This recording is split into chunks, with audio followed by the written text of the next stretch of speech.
Something many of us may become aware of as neurodivergents who often need a lot of reassurance or guidance because we're struggling through life without a lot of insight about why we're struggling is over relying on other people to help us. I know personally speaking throughout a lot of my life, I've often needed one or two confidants who I could go to and confide in about my struggles and seek some kind of constructive feedback or insight because I was aware I had blind spots as a neurodivergent person.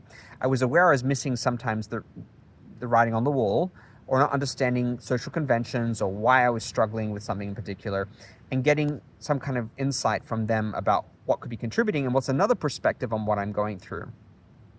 And we know that we need that help, but we also know that we don't want to overly rely on people because it can lead to a form of compassion fatigue from these people who are acting as our confidants, but also our guides, our mentors, our cheerleaders. They assume multiple roles, wear multiple hats to help us succeed and get ahead in life. And some people naturally find it fulfilling to help us with those kinds of tasks because they're empathic, compassionate people. They enjoy the ability to support us because they care about us. But at some point, we can be maybe asking too many questions, demanding too much emotional support, because we're relying exclusively a lot of the times on those one or two people. And there's a real risk indeed if we consistently seek support, understanding, empathy from one person, that they're going to want to tap out of that they don't want to always be the go-to person because it's too much of a demand on a single person to manage. They have their own responsibilities, they have their own needs to meet, and if they're constantly having to prop you up, offer you words of support, it can be ultimately draining. And there's a way to moderate this, and that is spreading out your needs between a wider friendship circle, having a go-to person for one specific thing, so that you're not always persistently asking the one person for guidance on all things.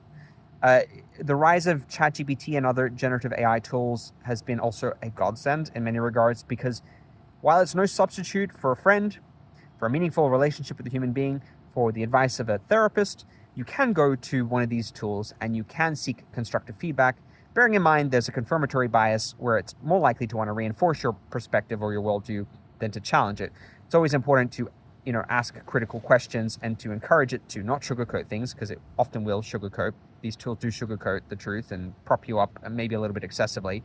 But you can go and do a back and forth conversation and get constructive feedback from that tool. It's non-judgmental. It has all the energy in the world. It is tireless in its ability to hear your complaints and your ever concerns and all your perseverative thoughts, because that is often one of the challenges of perseverative thinking. We get stuck on something and loop endlessly about a concern and don't know how to resolve it or make peace with it.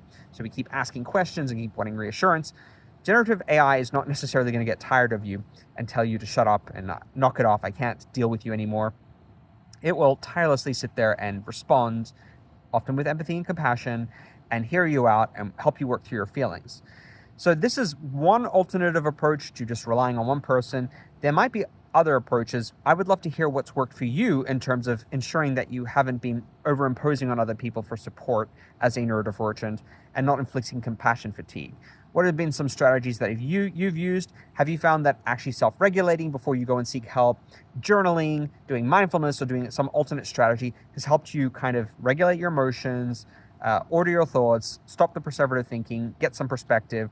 Or have you employed what I've suggested, like expanding your support network or using generative AI tools to get constructive feedback? I would love to hear from you.